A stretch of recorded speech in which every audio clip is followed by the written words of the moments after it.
Alors, pour cet exercice un peu compliqué, première chose, indiquer la force responsable. Donc ici, c'est la poussée d'Archimède. La seule chose qu'il faut faire attention, c'est l'expression de la poussée d'Archimède qu'on a ici. Donc là, voilà, égale U de Z. U de Z, qu'est-ce que ça représente? En fait, quand en physique, ça représente un vecteur unitaire. Et on vous dit que c'est un vecteur unitaire, qu'il est vertical et qui est vers le haut. Donc vecteur unitaire, qu'est-ce que ça veut dire? Vecteur unitaire, ça veut dire que la norme de ce vecteur est égale à 1. C'est comme votre vecteur I et J en maths. Exactement le même principe. Vertical. Vertical, c'est-à-dire que ce vecteur il est porté suivant la verticale. Vers le haut, il pointe vers le haut. Donc on en déduit quoi? On en déduit, si je prends l'expression vectorielle, que f de A est pointé vers le haut et qu'il est vertical. Alors la question suivante, on nous demande de faire le bilan des forces. On a donc le poids, P qui est donc vertical vers le bas. Et puis on a l'autre force qui est la poussée d'Archimède qu'on vient de voir. Et donc on avait dit que la poussée d'Archimède était verticale vers le haut. Donc maintenant, si on veut que le ballon décolle, il faut donc que la force qui le pousse vers le haut soit plus grande que la force qui le pousse vers le bas. Donc il faut que F de A soit plus grand que P. Donc je dessine P, puis je fais un F de A, mais franchement plus grand que P. Calcul des valeurs des forces. Donc le poids M fois G, M 3 tonnes, ça nous fait 3 10 puissance 3 kg. Donc si je fais calcul, ça me fait 3 10 puissance 3 par 9,8. Et ça fait donc 3 10 puissance 4 à un chiffre significatif, parce qu'on avait 3 tonnes. Archimède, F de A qui est égal à ρ fois V fois G. Pour connaître la valeur de ρ, il faut que je regarde les données. On me dit qu'on est au décollage. Décollage, je suis donc au niveau du sol. Donc ça me fait ρ qui est égal à 1,22 kg par mètre cube. Volume, 5100 mètres cubes. Et j'ai plus qu'à faire le calcul. Et une fois que j'ai fait le calcul, j'ai 6,1 puissance 4 newton. Il me reste à comparer les deux.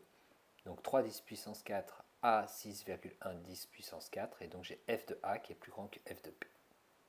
Et du coup, le ballon peut décoller.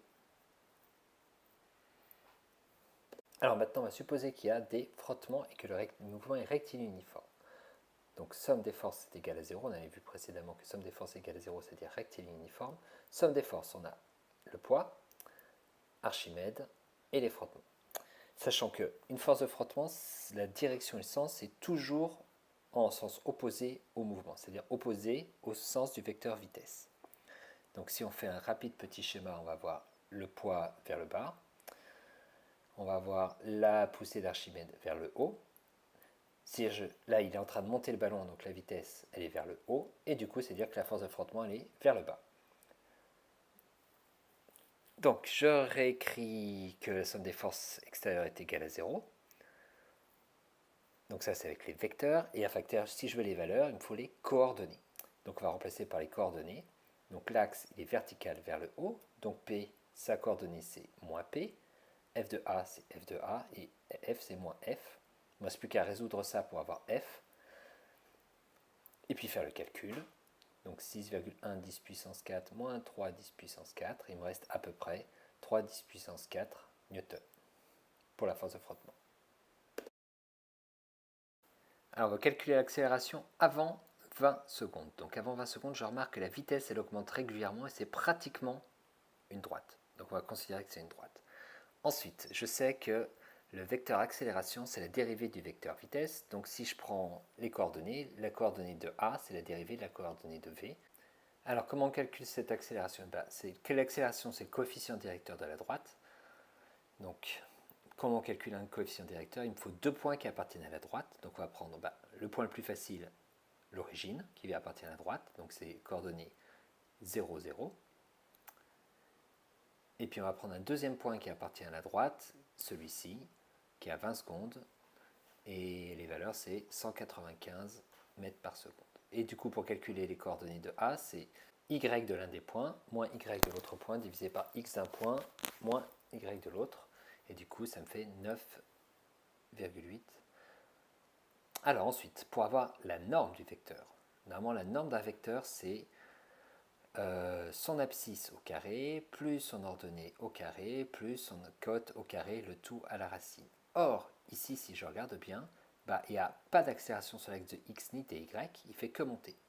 Du coup, ici, pour calculer A, eh ben, je vais prendre AZ au carré à la racine, et ça me fait 9,8. Si je calcule bien. Donc A est égal à 9,8. Il ne me reste plus qu'à mettre l'unité, donc 9,8, et mètres par seconde carré pour une accélération. Alors, pour voir s'il est supersonique, déjà, il faut déterminer la vitesse qu'il a maximale. La vitesse maximale, on nous dit dans le texte qu'elle est égale à 1341,9 km par heure. Ensuite, il va falloir convertir les km par heure en mètres par seconde. Donc, quand je veux convertir des km par heure en mètres par seconde, je divise par 3,6 et des mètres par seconde en km par heure, je multiplie. Donc ici, je vais faire 1341,9 divisé par 3,6 et ça me fait donc du 372,75 mètres par seconde. Cette vitesse, elle est plus grande que toutes les vitesses du son, quelle que soit l'altitude. Donc, si elle est plus grande que la vitesse du son, bah, il est supersonique. Supersonique, ça veut dire plus rapide que la vitesse du son. On va commencer par faire un petit rappel. Si j'ai un objet qui tombe vers le bas, donc une vitesse qui est vers le bas, et que son accélération est dans le même sens, bah, si je pousse dans le même sens que la vitesse va augmenter. Si je prends même vitesse, mais l'accélération dans l'autre sens, c'est-à-dire je tire dans le sens opposé de la vitesse va diminuer.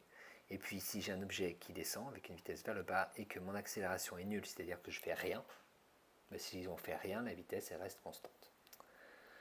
Alors, on va reprendre nos différents cas et on va faire la même chose. Donc on va prendre schéma A. À partir de là, on va faire sur chaque schéma diriger le sens du vecteur vitesse. Donc il tombe, donc dans tous les cas, la vitesse est vers le bas.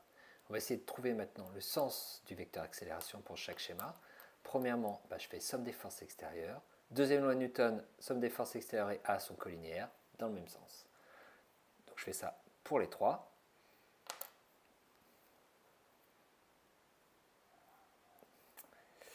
Le dernier, on a la somme qui est égale à 0, donc l'accélération qui est nulle. Du coup, premier schéma, ça ralentit. Deuxième schéma, la vitesse elle augmente, j'ai oublié de mettre vitesse diminue, et l'autre, la vitesse est constante. Donc je vais chercher sur le graphique, à chaque instant, où est-ce que je vais me trouver. Alors à 40 secondes, la vitesse augmente. À 50 secondes, la vitesse est constante. Et puis si on se passe à 60 secondes, la vitesse diminue. Et après, je fais donc juste ma comparaison entre ce que j'ai conclu juste avant, donc ralenti 60 secondes, augmente 40 secondes, constante 50 secondes. On me demande à quelle altitude il est quand il ouvre le parachute. Donc si on regarde le texte, l'ouverture du parachute, c'est après 4 minutes et 20 secondes. Si je transforme ça, ça me fait 260 secondes. Donc je reprends le schéma, le graphique, 260 secondes. Je regarde l'abscisse qui correspond et là, ça me fait donc à peu près du 2,5 km.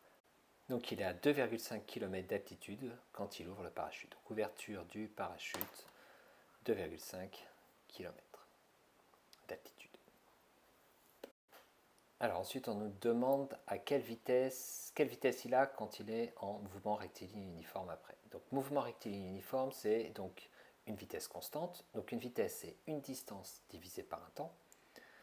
Et du coup, il me faudra une distance et un temps. Donc pour avoir le temps, il faut raisonner un tout petit peu. Donc on prend le point de départ quand il tombe. Et on nous dit que la chute, elle dure 9 minutes 30 secondes. Après, on vient de calculer juste avant qu'il ouvre son parachute. Au bout d'un certain temps, et ce temps c'était 4 minutes 20 secondes. Et nous, ce qu'on voudrait, c'est durée de la chute avec le parachute. Donc pour avoir la durée de la chute avec le parachute, je prends le temps total, moins le temps où il a attendu pour ouvrir son parachute, et il me reste 283 secondes. Pour avoir la vitesse, distance parcourue, qu'on vient de calculer avant, le temps qu'il met, il ne reste plus qu'à faire le calcul, 8,8 mètres par seconde.